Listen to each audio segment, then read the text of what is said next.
Alors, j'ai d'abord reçu un message de notre nonce apostolique qui m'invitait à le voir d'urgence dimanche matin. J'avoue qu'en recevant ce message, j'ai eu un peu peur, parce que j'ai bien compris qu'il ne s'agissait pas là de parler des derniers résultats de la Squadra Azzurra ou des Diables Rouges, mais que c'était très probablement pour me demander de succéder au cardinal de Kessel à l'archevêché. J'allais célébrer la messe, donc voilà, c'est un peu tracassé que je suis arrivé à l'église et que j'ai célébré la messe. Mais en même temps, ce jour-là, c'était l'évangile de l'appel et de l'envoi des 12 apôtres. Alors évidemment, après un tel évangile, je me suis dit, mais je ne peux que dire oui. Mais un oui qui est dans la continuité du oui que j'ai déjà donné lorsque j'ai ressenti l'appel d'entrer au séminaire, lorsque le cardinal d'Anès m'a appelé à être prêtre au service du diocèse. Donc là, je vois une grande continuité aussi. Et c'est dans cet esprit-là qu'aujourd'hui, j'essaie de répondre bien humblement à cette mission, à cet appel. Alors, ces dernières années, spécialement comme vicaire général, une grande amitié s'est nouée entre le cardinal de Kessel et moi-même. C'était pour moi une joie vraiment de pouvoir travailler à ses côtés. J'ai vraiment aussi beaucoup appris. Et nous partageons, je pense, l'essentiel, cet amour de Jésus, de l'Église, aussi pour une bonne part une même vision de l'Église, de ses défis, de sa mission dans le monde d'aujourd'hui. Donc ça, c'est pour moi vraiment l'essentiel. Alors, on a chacun nos caractères et aussi notre parcours.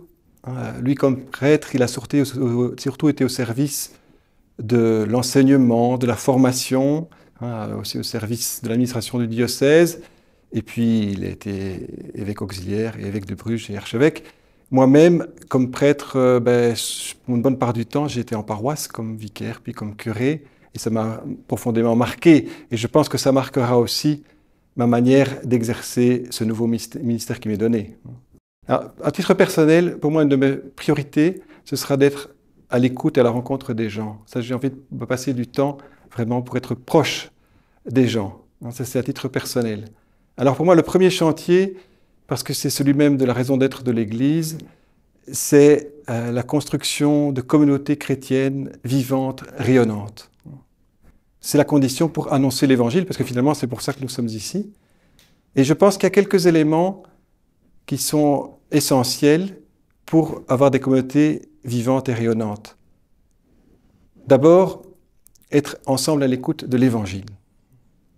Ensuite, prier ensemble et célébrer l'Eucharistie. Et enfin, la solidarité et la fraternité. Quand ces éléments-là sont réunis, on peut en ajouter d'autres par après, mais alors, on a une communauté vivante, une communauté qui va aussi annoncer l'Évangile. Ça, c'est pour moi un des premiers chantiers. Un autre chantier, c'est évidemment l'intégration d'hommes et de femmes divers dans la communauté ecclésiale et en confiant aussi des responsabilités. Je pense notamment ici aux femmes. C'est un souhait que j'ai, c'est de pouvoir encore davantage accorder plus de responsabilités à des femmes dans l'archidiocèse. J'ai déjà quelques idées. Je verrai avec mes collaborateurs comment est-ce qu'on pourra y travailler, mais pour moi, c'est vraiment important. Une autre priorité que je voudrais donner, c'est l'accompagnement des prêtres, des diacres, des animatrices et animateurs pastoraux. Je pense que c'est tellement important. Il y a des personnes qui donnent toute leur vie, il y a des gens qui consacrent vraiment leur temps au service de l'Église, de nos communautés. Il faut leur donner une attention et l'attention qu'ils méritent. Donc ça, ce sera aussi, je pense, un accent que je voudrais donner à ma mission. Alors d'abord, le message que je voudrais partager, c'est un message d'espérance.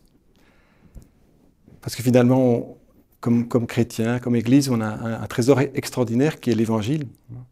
Et l'Évangile est source d'espérance. Alors là, je voudrais faire référence aussi à un prêtre qui m'a fort marqué quand j'étais en stage à Bruxelles, à Schaerbeek, dans des quartiers très multiculturels. L'abbé Émile van den Busch, c'est le plus saint prêtre que j'ai jamais connu. Et sans cesse, il nous rappelait et il nous invitait à regarder et à voir les signes d'espérance dans notre vie quotidienne, même dans des situations difficiles, des signes d'espérance. Et c'est peut-être ça le premier message que je voudrais transmettre, c'est de vivre de cette espérance et de savoir reconnaître les signes de l'espérance pour aujourd'hui.